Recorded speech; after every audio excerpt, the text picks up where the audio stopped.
This is IVP.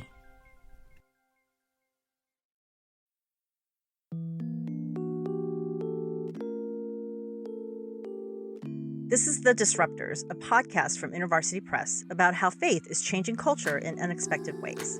I'm Nancy Wong Yoon. I'm a sociologist, a pop culture expert, and a professor at Biola University.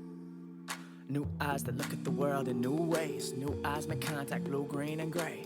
New eyes I realized I never knew. When you realize feelings you trapped inside of you. New eyes that see the respect you. When I was first asked to host The Disruptors, I was excited, but also hesitant. I'm not a theologian. I tend to, just kind of do faith in my life. And sometimes I think of myself as a folk theologian because, I kind of just use my experience along with, reading the word. All of that together is kind of how I do Christianity. And so I thought, oh my gosh, is this enough to qualify me to host a Christian podcast? And then I thought about what I really wanted to do if I had a podcast, and that was to interview people, I think, who are culture makers, who are people who are doing amazing things, and that happen to be Christians and are using their faith to motivate themselves to change culture in unexpected ways. So in this season, I actually want to, disrupt the disruptors, right? I want to do something different. I'm bringing in people of faith who are really kind of like amazing and famous, some of them. And it's just so exciting to be able to talk to folks who are going to be, I think, discussing faith in ways that we haven't heard of before, because they're not bound by anything. They just are, they're just doing their thing and changing the world. And I also want to bring in my friend G. She's a cognitive scientist, hi G, and professor at Cal State LA. And I'm a self-proclaimed sidekick here to pump up Nancy. Thanks, G. G's the real star here. She's amazing. And you know what, G? My first guest, I can't believe this, is Luen Yang. Oh my gosh. My kids are going to be so excited. They sneak in his American-born Chinese and just secretly read it, even though it's not in their section of the books. It's in the adult section of the books. Well, I think his materials are, they span generations and audiences because they have such depth, and it's just so exciting to be able to talk to him. And I really wanted to bring him on the show because, you know what, when I met him, I was always a fan, and then I met him for the first time in person at Sundance. Uh-huh. And I met him, meaning he didn't know who I was. We were Twitter friends, which means nothing, I guess, in terms of I recognized him, but he didn't recognize me. But I was like, when I saw him in line, first of all, I was like, if you didn't know, Luen Yang he's a graphic novelist. He does DC, Marvel, and he's also a McArthur Award winner, which means he's certifiably genius. Bona fides, man. That means you should be able to skip the line, right? Right. I was like, what is he doing in line with me? Like, a plebeian, a normal person. He should get a lifetime fast pass to every event he ever attends. And so I was like, oh my gosh, hi, Gene. And he looked at me, he's like, hi. And he didn't know who I was. I love that you're fangirling out. I just couldn't help myself, right? Because just such a shock to see him. And also we were both in line for probably some Asian American film. And I just felt so like, it's cold. It's in Park City. I was like, it's Gene. And so, but later he actually DM'd me on Twitter and said, oh, I'm so sorry. I didn't recognize you at first, Nancy.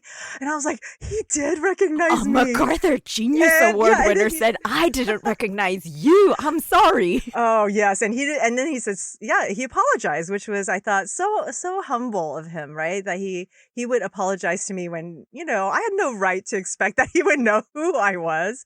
And so I think that I was so excited to be able to talk to someone who is amazing, who is so talented, who is making history, really, and his book, American-Born Chinese, was the first graphic novel to ever be nominated for the National Book Award. So the first graphic novel. Groundbreaking. Yeah, was by an Asian American. That is so exciting. So, and it won several prestigious awards, and now it's going to be adapted for a Disney Plus series, right? So exciting. So let's listen. All right.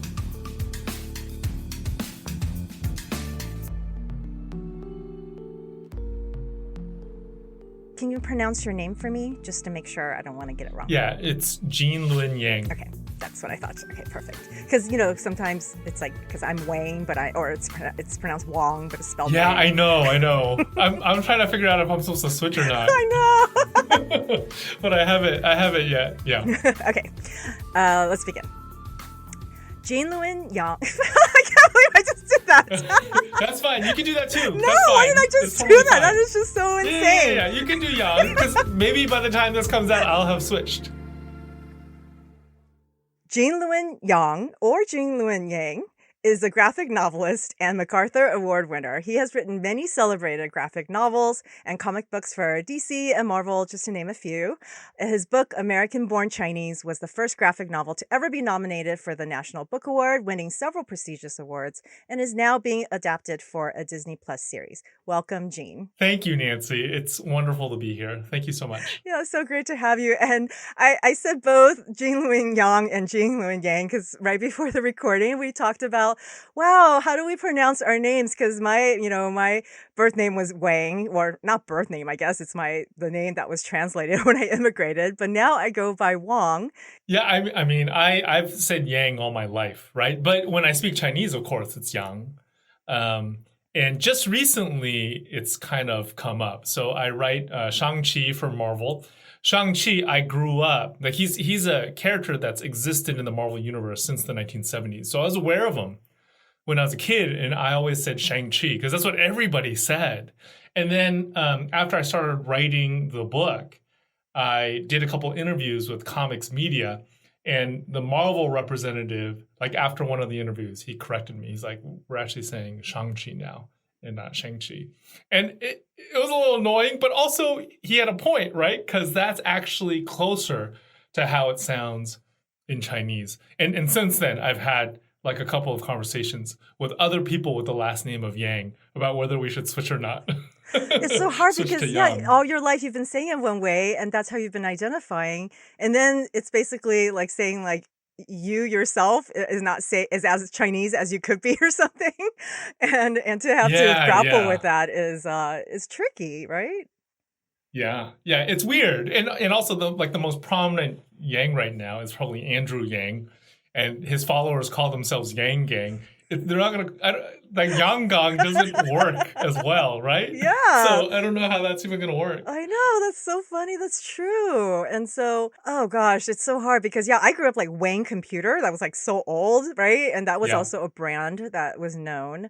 And even Wang, right? The director Wang, he has gone by that. And so, yeah, this is the tricky thing about identity. Actually, I love reading how your works, your graphic novels really grapple with this kind of, do I try to fit into this culture that I'm a part of, even if they're saying things about me or identifying me in ways that I don't necessarily identify with or haven't identified with, and then coming into kind of an identity transformation, right? So I read that in American-Born Chinese. Can you say a little bit more about just how that is a theme in your graphic novels? Yeah, with American-Born Chinese specifically, I started doing that in the year 2000. So I'd been writing and drawing comics as an adult for maybe 4 or 5 years.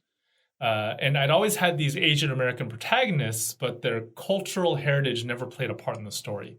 So I knew I wanted to do some kind of story where that was the central focus because it was such a big part of how I found my place in the world, right? I think like the number one thing I did growing up was try to figure out what it meant to be a Chinese American. Try to figure out how these two different halves of myself fit together. Like a lot of immigrants' kids, I felt like I grew up in one world at home and another one at school. So I spoke one language at home.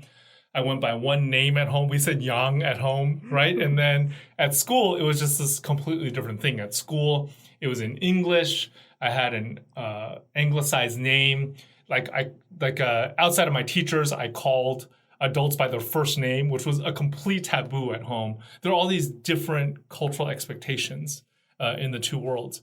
I think that for a lot of us, that is kind of like when we come of age, it's not just like figuring out the hormonal stuff and romance and all that. If you're an immigrant's kid, you're also trying to figure out how to bring these two worlds together. Yeah, and I read that there was a quote where, Asian American or just even immigrant kids, right? They don't feel necessarily that they belong in the world that they're in right now, fully belong, or the world of their immigrant parents. But you mentioned that God, chose us and intended us, and that's so powerful. Yeah, well, so I grew up in a Chinese Catholic church. I'm still Catholic. I actually go to a Korean Catholic church now. I grew up. I go to the church that my wife grew up in. But when I was in college, I went to Berkeley. I was involved in InterVarsity Christian Fellowship for all 4 of my years there, and I just saw a lot of Asian Americans converting to Christianity. And I found it really interesting. So as I was working on American-born Chinese, I was reflecting on this. And I think for a group of people who feel like we don't really belong, like we're not quote unquote Chinese enough to belong to traditional Chinese culture. We're not quote unquote American enough to belong to American culture. This idea of divine intention can be really powerful. That somebody meant for you to be the way you are, and that's something that's missing in the traditional Eastern faiths, like the big 3 faiths of China, right? Taoism, Confucianism, Buddhism. None of them really have this idea of divine intention behind our identities. So I wondered if a lot of my Asian American friends were attracted to Christianity because of that. Certainly, there was a lot of Asian American Christian groups in college, right, where you can find community. Yeah, for me too. I think that that belonging in I also went to it was like a Korean American pastor in college, although it was an Asian American, I think, church, and just finding, I don't know, it was like intersection of culture. Like I would go over to their house and they would serve, actually they would serve Korean food, which was familiar to me because I grew up also with a lot of Koreans. Actually, I became a Christian because of Koreans. So Koreans are just so passionate anyway. And so yeah, so having that kind of intersection of food and culture and also faith, right? I think that those things coming together really creates a very unique community of belonging. Yeah, I agree. Did you grow up in LA? I did grow up in LA, yeah. My sister-in-law is a Chinese American, and she grew up in LA around a lot of Koreans. Yeah, I think well. I think of like my faith as totally Asian American, right? It was Asian Americans that reached Yeah. out to me, and I found belonging in community through Asian Americans. It's like Asian American Christianity, it is its own thing, right? Almost every Asian American I is. know, even just maybe mutual friends of ours, they all kind of grew up in the church. I mean, it's a way I think for also immigrant communities to come together and find mutual interest. Yeah, I think so. And I think historically, Asian American churches were these hubs of cultural preservation. That was certainly true of the Chinese Catholic Church that I grew up in, right? We celebrated Lunar New Year. There's a Catholic holiday called the Day of the Dead, and we celebrated it in this very, very Chinese way. Very similar to like how Chinese have honored / worshiped the dead for generations. I think in some ways, maybe in America, an Asian American church is a way of preserving culture without arousing the suspicion of the white majority, right? It's in some ways, the Christian part gives cover to the culture part. Oh, that's so interesting. I think about that in your book, American Born Chinese, where you have kind of a Chinese god figure quoting from the Bible, right? Yeah, in that particular scene, the dialogue and the word balloons are actually a paraphrase of Psalm 139, which is, one of my favorite psalms. It speaks to that idea of divine intention. And it was actually a psalm that was kind of given to me in this little note by one of my Bible study leaders in InterVarsity. So she said that she'd been praying for me one night, and she came to me with this little note. And since then, I think I still have that little piece of paper in my Bible at home.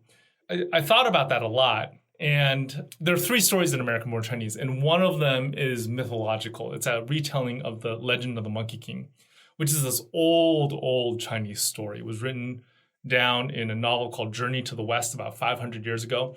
And in Chinese culture, Journey to the West is a big deal. Like the way English speakers think of Shakespeare is how the Chinese think of Journey to the West. It's like one of the 4 pillars of Chinese literature.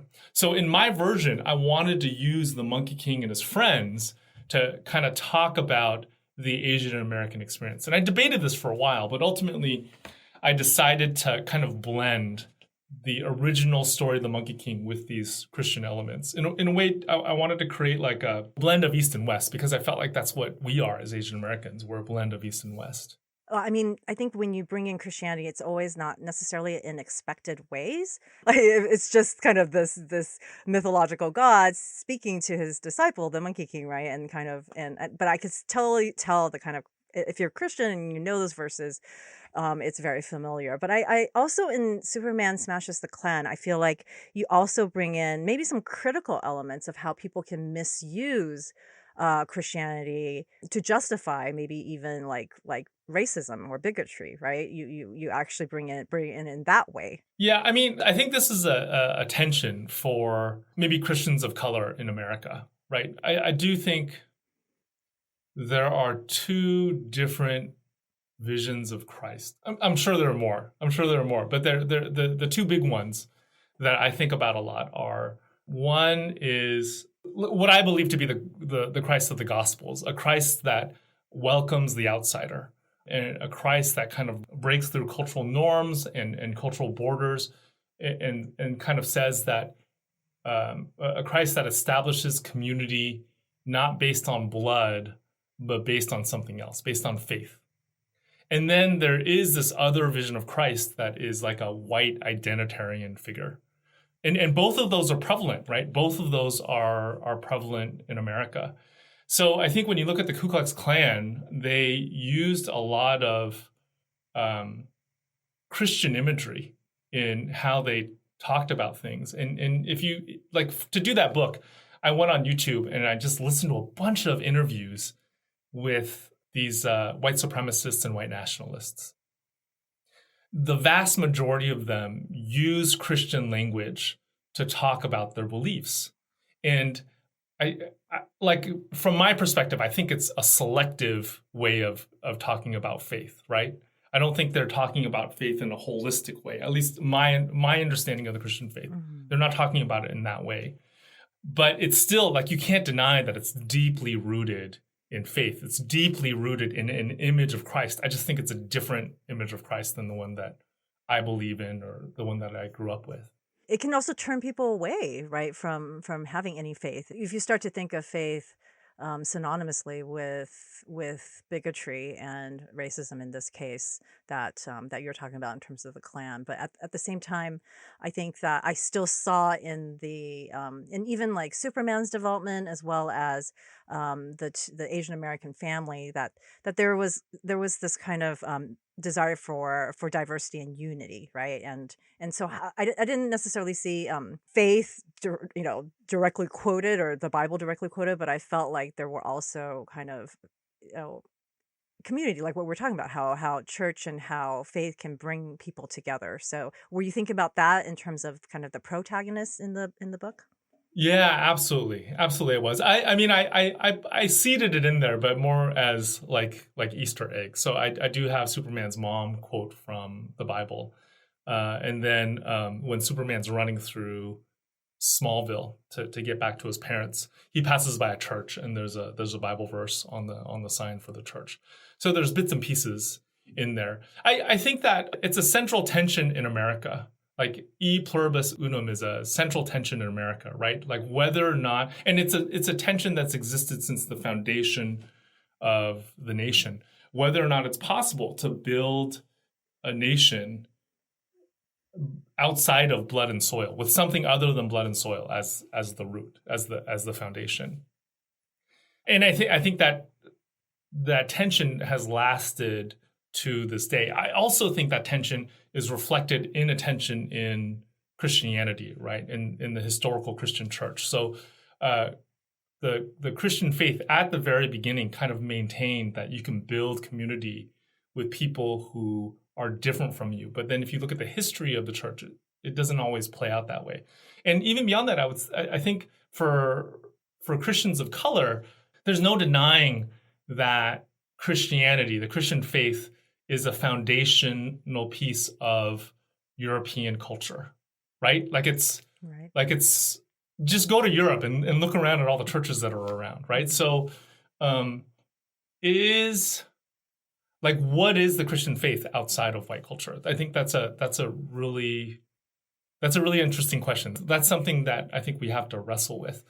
Right now, I teach Sunday school at that Korean church that my wife and I attend, and we're going through church history. So we actually haven't gotten to the white people yet. Like we got up to Augustine, and Augustine, when you see paintings and drawings of him, he's always presented as like a white guy. But from my understanding, the historical evidence is that he's probably Berber, which are a people group from North Africa. So he probably looked more like a modern day Egyptian than he did like a modern day European. But that's not something we often talk about. So it seems like when you look at church history, early on, it's pretty diverse. Like the thinkers, like there's another guy named Tertullian that had this really intense effect on Christian thinking, even though he sort of wandered away from Orthodox faith towards the end of his life. But he was Berber as well. The people, they were mostly men. That's another issue. But at least there was cultural diversity, it seemed like, right, to a certain extent. Yeah. I mean, I think about Christianity as originally an Eastern religion, right? Or yeah. a religion that came out of, I mean, what we call the Middle East. I mean, all these kind of terms were also that we live with and we use are coming from Europe. Right.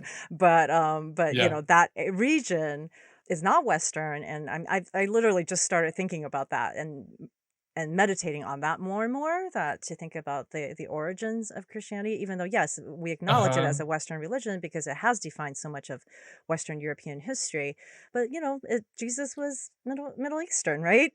So yeah, Jesus was Middle Eastern. Yeah, and there are also strands of spirituality within Christian tradition that are much more similar to what you find in the East, right? There are meditative traditions of meditation that are very similar to like Buddhist meditation. Yeah. No, I think that there's more overlap, and I think that maybe Asian American Christians, are, if we're able to kind of deconstruct that and think about that more, that there's actually more overlap in our culture with faith than we would have imagined if we just continue to kind of dwell on it in the way that maybe the United States and other Western places kind of construct Christianity. But as someone, like you said, as someone who is kind of in these in-between worlds, that maybe we can come to it and understand it in a way that reclaims some of its origins, right, that are non-Western.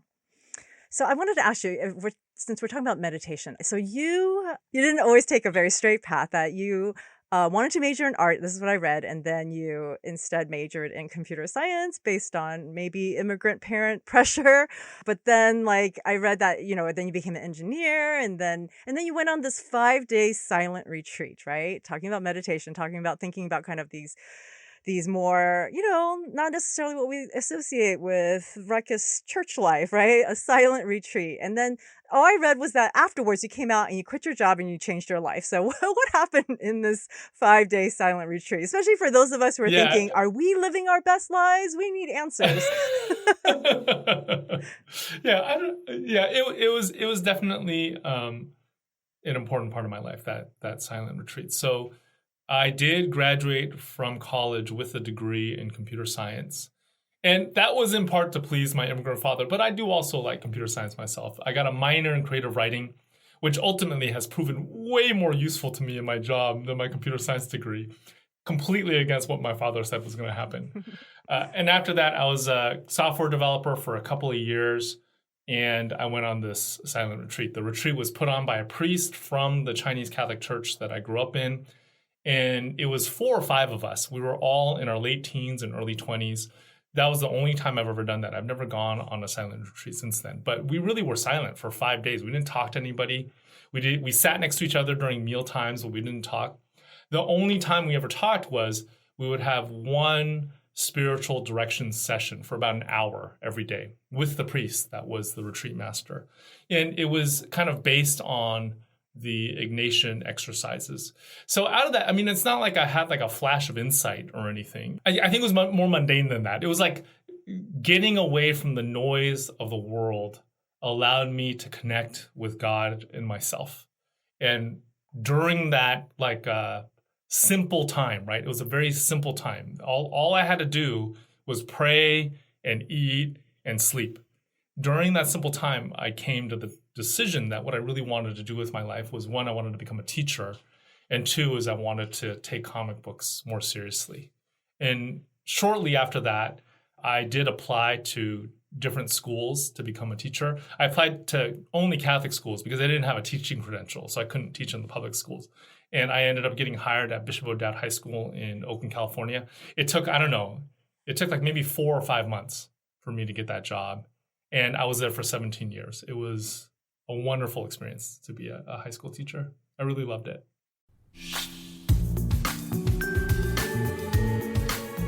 I love Gene's story of going on a silent retreat to connect with God and then switching his career path, such a huge step in faith. I think we can all agree that in the midst of our busy schedules, the noisy world, and our endless to-do lists, it's hard to find time for silence, meditation, or even a moment to connect with God. IVP's Formatio line is dedicated to publishing books that facilitate a deep formational spiritual growth. They have a library of resources that include books on prayer, spiritual direction, and spiritual disciplines, just to name a few. One book from the Formatio line that I want to recommend is The Way Up is Down, Becoming Yourself by Forgetting Yourself by Marlena Grace. As a Puerto Rican writer, professor, and activist, Marlena is situated at the intersection of spiritual formation and justice. And what's really cool is that her book draws on the rich traditions of both Eastern and Western Christian saints on how to empty ourselves to become our true selves in God. Learn more about IVP's Formatio line at ivpress.com/FORMATIO. And as a listener of the Disruptors podcast, you can also get 30% off plus free US shipping on any book when you use the promo code DISRUPT at ivpress.com. And if you know me, I love a good discount.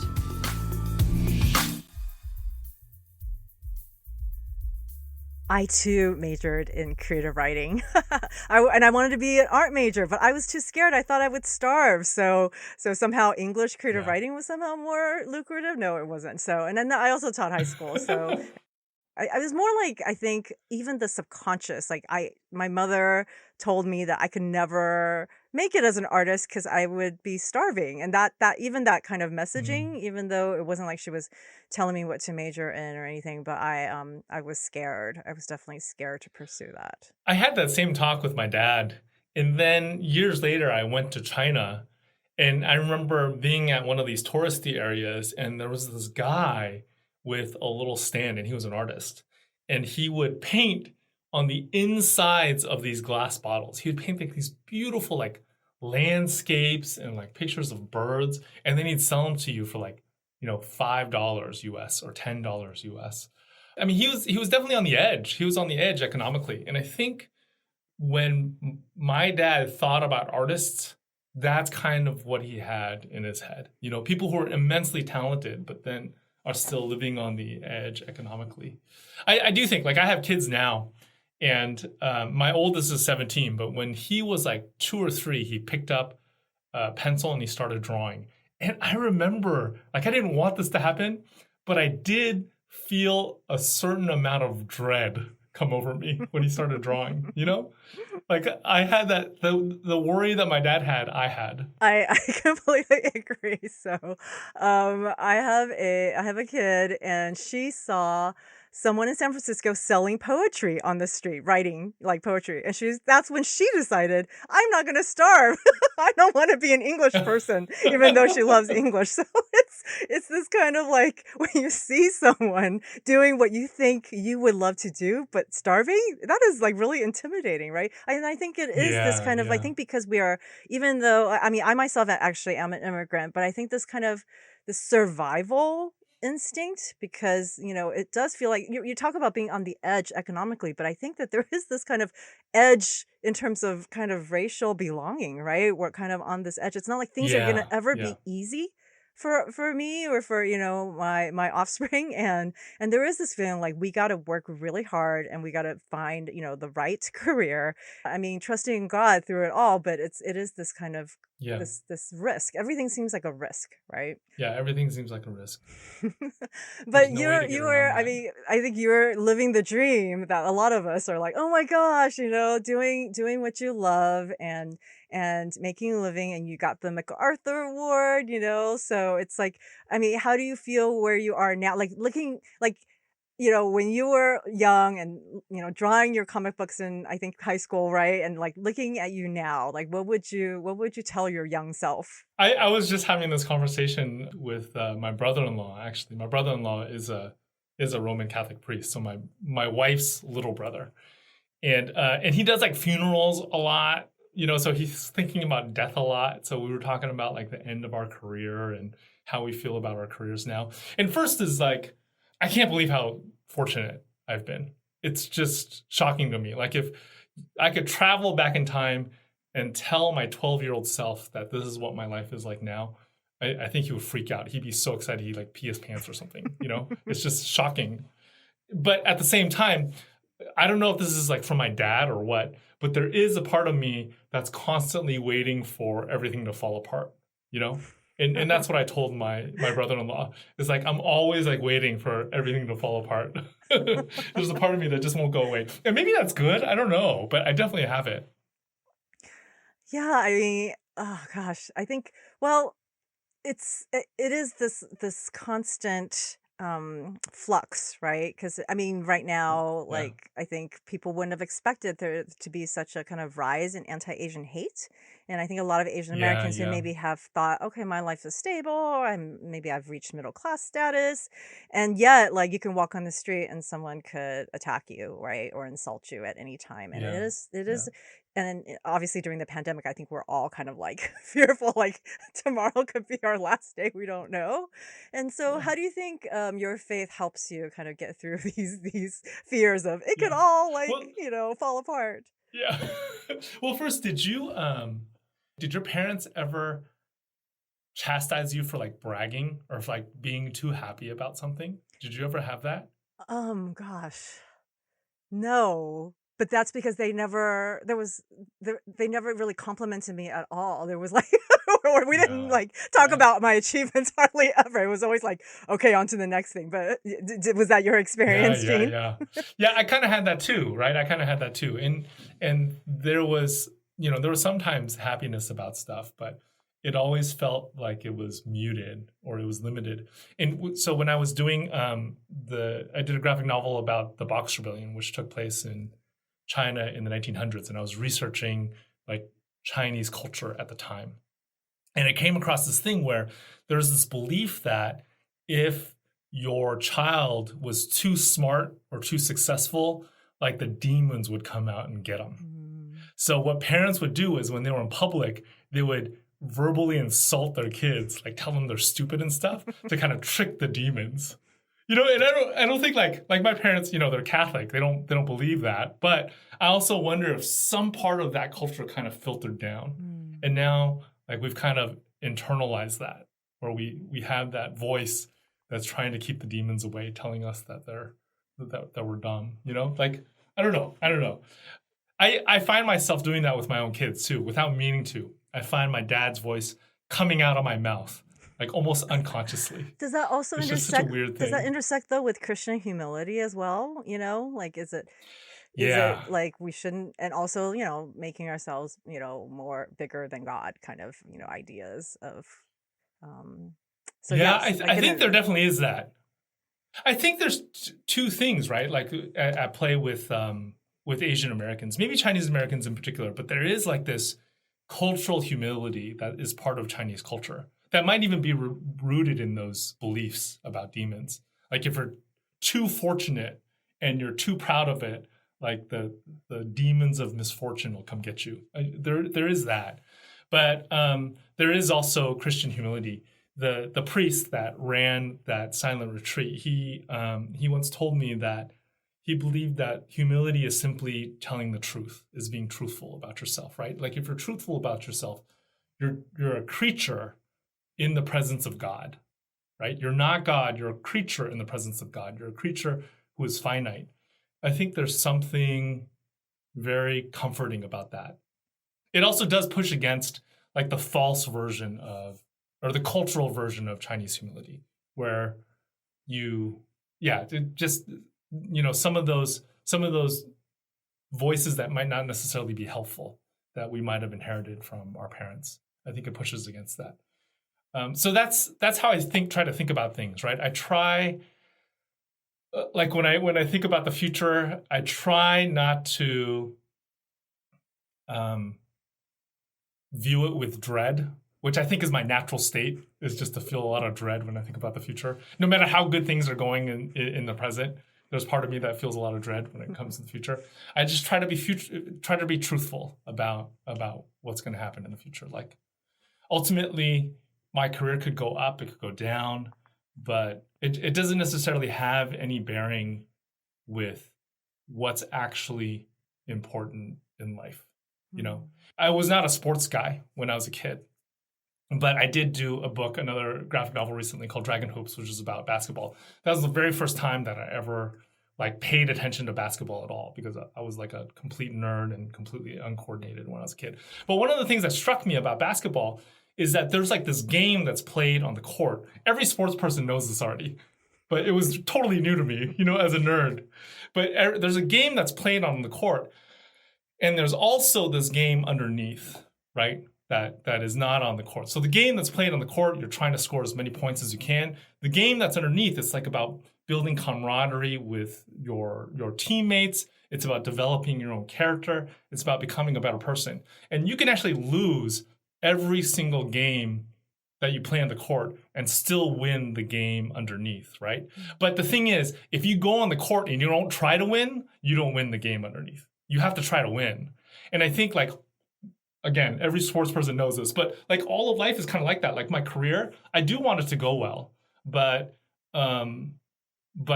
if everything falls apart, I can still win the game underneath, right? The game underneath is my relationship with God. But I still I can't I feel like I'm still required to give my books and the stories I'm trying to tell my best. Like, even if it fails, I have to try to give my best, because that's a requirement for winning the game underneath. So I end with each of these podcasts asking the guests to share something that you're reading or watching or consuming or even producing, creating yourself, that is disruptive in some way, in a way that's good. It disrupts the culture and something that I think that our listeners would benefit from, you know, knowing about. Well, I really like this comic book series called Bitter Root. I think it's amazing. It's from Image Comics. It's about an African-American family. It's set in the 1920s, I believe. And in this fantasy world, hate turns you into a monster. So this family of herbalists kind of creates these concoctions that can counteract the hate. So there's like the fun monster fighting part of the story, but it's also about something deeper underneath, something that we're wrestling with in America.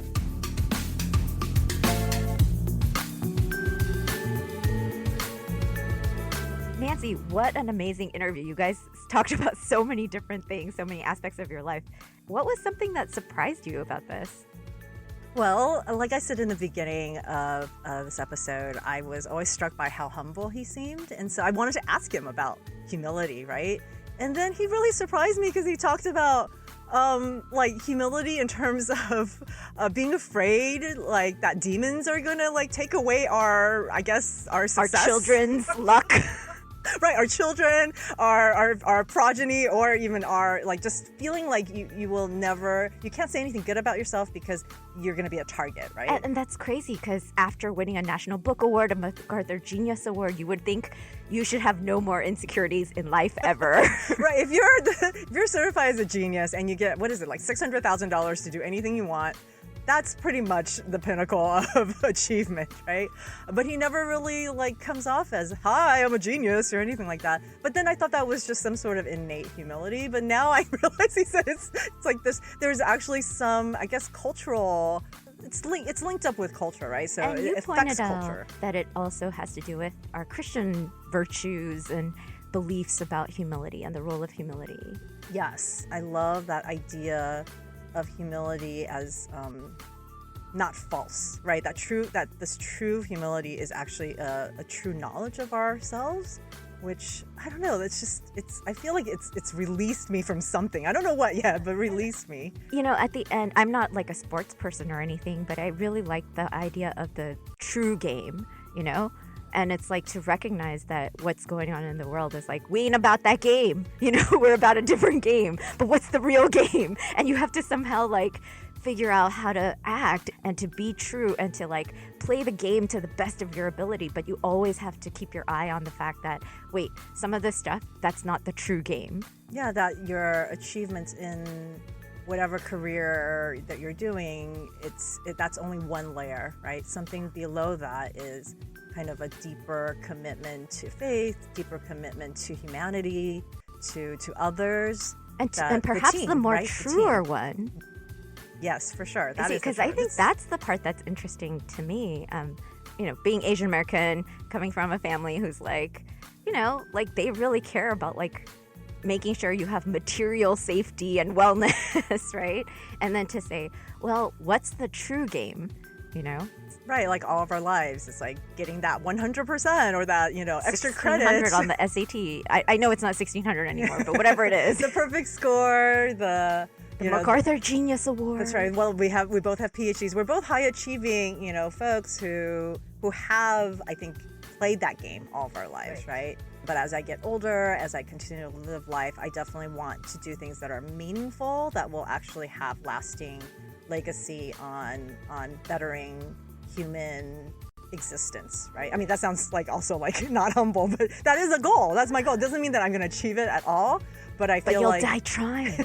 yeah. So I don't know. I don't know if I want to be a martyr, but I will die someday, and so the whole time I will be trying. When the tan bleeds the blonde, we remix our colors like we cover pop songs in a bottle. How we battle all the barriers, right? Some drink, some color their hair every night. Some try to stand out, some try to act white. Found music, but I never been the stereotype. New eyes break old lies. New skin needs new wine. Thank you for listening to The Disruptors. The Disruptors is hosted by me, Nancy Wang Yun. You can follow me at Nancy, W-Y-U-E-N. Our theme song is New Eyes by Jason Chu. Our executive producers are Helen Lee and Andrew Bronson. Produced by Richard Clark, Cray Allred, and Mila Kim.